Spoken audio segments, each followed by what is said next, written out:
Good afternoon, good evening, YouTube. Cuts by Dre, New Styles Mobile Barber, and I'm back in the lab today doing a mid-ball fade, what I call a salt and pepper mid-ball fade. My client's got some gray in his hair, got some black hair, got some gray hair, and got some brown hair. And his skin tone is brown, so blending all that in together to come out with the smoothest fade may take a little bit extra detail work. All fades not created equal, all cuts aren't created equal, and that's why I like to show all different kind of cuts on different clients. So I start all my clients out first with I'm using my Babeless Boost here, clipper all the way closed, no guard, and I just go around the head to create that first guideline. That's what I use for ball fades. It's pretty much all the way closed, as close as that clipper can get. I never use my edges to start off a ball fade because I think it takes a little bit more time to fade that ball line out that you put in with the edges. So I always start with my clippers all the way closed. Then I do what you see here now is my pre-shape up. I always do a pre-shape up right in the beginning after I set that first guideline in, and that way I can kind of see where the hairline should be. So at the end, I'm not taking off too much of his hairline. I'm not pushing him back any. And it makes for a much better natural looking hairline at the end of the cut. Then I'll go in with my 1.5 guard to start to clean up that fade, and my 1 guard to try to take that line out, that initial line that I put in. Today I'm using a different camera angle. I'm actually using, my camera is mounted on my mirror. I normally use my chest cam, and I like my chest cam a lot better because I'm kind of free to work around, decline a little bit quicker without having to adjust the camera. When the camera is on the mirror, when it's stationary, I got to keep adjusting the camera each time I turn my client around so that my client can be in the view of the camera. I don't like that too much, even though it is a more steady, the client is more steady, his head is not bouncing around. I still think I'm gonna go back to the chest cam in the future. But as you can see right now, I'm methodically cleaning up this side, man, with my boost, and methodically going around to the back of his head, just cleaning them up. A lot of detail work is involved when you're doing clients, especially with salt and pepper, because the salt and pepper can actually make the fades look darker in some areas and lighter in some areas, and they're actually not, but it's because of the different color of your hair, the different color of the client's hair.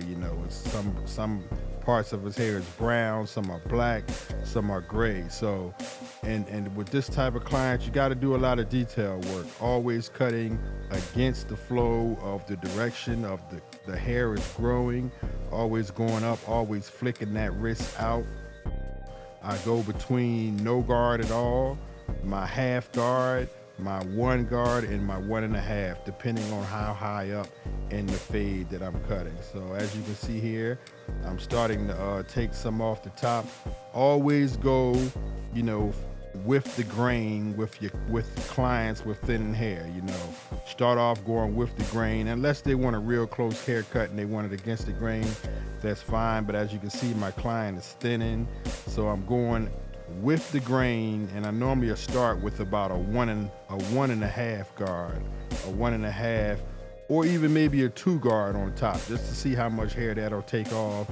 If it's not taking off enough with a 2, then I'll go to the 1.5, and then I may go down to the 1, depending on how much hair the client wants off. And as you can see, I'm methodically going around his head, trying to clean up those dark spots, coming with the grain, going down and back up against the grain. You got to go in different directions to try to get this fade as smooth, get that blend as smooth as you possibly can. Not trying to rush, but also trying to get your client in and out of the chair in a reasonable amount of time. This particular video was sped up double time. So a cut like this should take you about 20-25 minutes max to get your client in and out from start to finish. As you can see here, I'm still doing detail work. He didn't want his hair cut too high.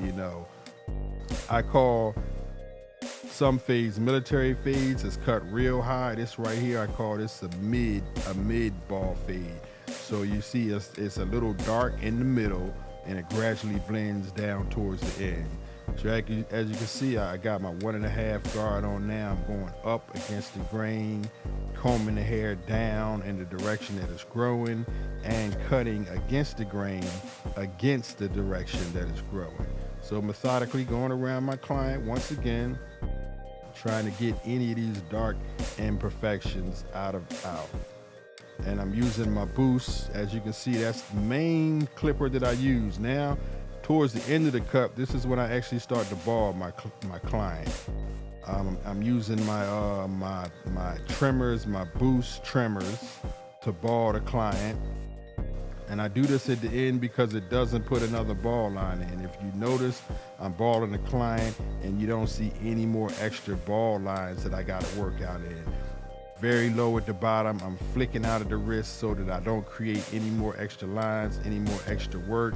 And then I can clean up any imperfections that I might put in his hair, and I can get those boosts back out and kind of clean that up. I believe this gives you a more uniform blend, and it also speeds up the time of your haircut because you're spending less time taking out lines. Now this towards the end of the cut, I'm giving him his final shape up. I'm using my Stylecraft Flex. You know, I love those clippers. I think they're one of the best shape up clippers out on the market.